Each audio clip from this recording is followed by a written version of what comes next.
त्योहार मनाया था, उसमें भी आपने देखा होगा एक पेड़ अपनी माँ के नाम, यानी इस समय जो है पूरा प्रकृति हमारे परिवार से संबंधित है। तो इसी बात को ध्यान में रखते हुए मैं थोड़ा सा आपको प्रकृति से और अपने मनुष्य के बीच में जो संबंध है उसके बारे में अपना विचार रखूंगी। वस्तुतः प्रकृति के संरक्षण से ही धरती पर जीवन यापन है, अन्यथा धरती का जीवन चक्र एक दिन में समाप्त हो जाएगा। प्रकृति हमारी माँ के समान है, जो हमें अपने प्राकृतिक खजानों से ढेरों सारे बहुमूल्य रत्न प्रदान करती है। आज मनुष्य ने अनचाहे भंडार होते हुए, मनुष्य के पास संपूर्ण साधन होते हुए भी हम प्रकृति का दोहन कर रहे हैं। हम लोग 2 कदम चलने के लिए भी तैयार नहीं है, अर्थात हम केवल पर्यावरण को पेड़ों के काटने से दूषित नहीं करते हैं, इसके हम और भी कारण हैं जिस प्रकार हमारी प्रकृति का दोहन हो रहा है।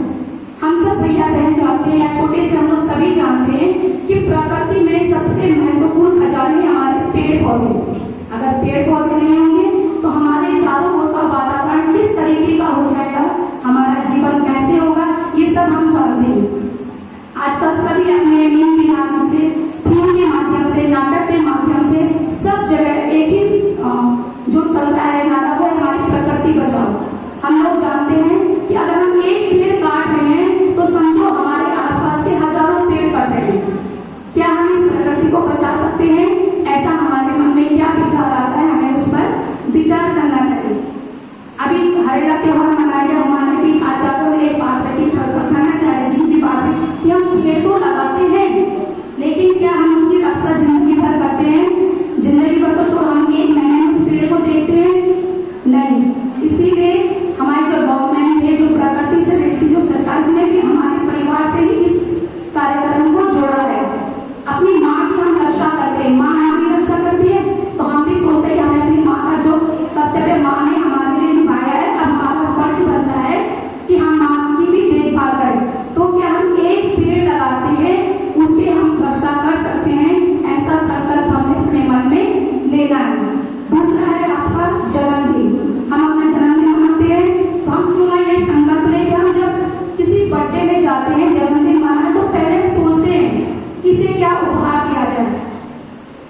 हम सोचे नहीं और सिर्फ हमारे मन में एक बात आए तो क्यों ना उसे पौधा उपहार कर दें, है ना? अच्छी बात। ज्यादा नहीं सोचेंगे, एक हम पेड़ उसको उपहार में दे दें और वो उसको देखिए, आपका जो उपहार हम उन्हें देते हैं वो कभी ना कभी समाप्त होने वाला उपहार होता है, कभी ना कभी, अनंत कभी नहीं रहेगा वो। लेकिन अगर एक पेड़ आप उसे उपहार में देते हैं, चाहे वो फूल का हो, चाहे वो फल का हो, वो उसे जिंदगी भर संभाल के रखेगा। क्यों? क्योंकि उसका स्वार्थ भी उस पेड़ से जुड़ चुका है। ठीक है। तो दूसरा हमारा प्रकृति का सबसे इम्पोर्टेंट जो मैंने अभी कहा है कि हम उपहार स्वरूप ज्यादा न सोचते हुए एक पौधा अपने साथी को दे, अपने जिसने हमें बुलाया है उसे दे, और आज से भी सोचते हैं कि एक उपहार में एक पौधा ही दे।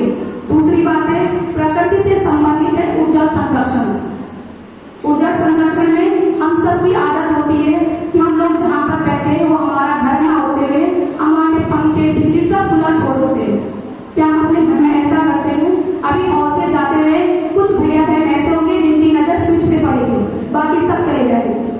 तो हमारा कर्तव्य है कि जब हमारा काम बन जाए, हमारा काम निकल जाए, तो हम अन्यथा बिजली या ऊर्जा उसका वेस्ट न करें, उसे काम करने के बाद तुरंत बंद कर दें।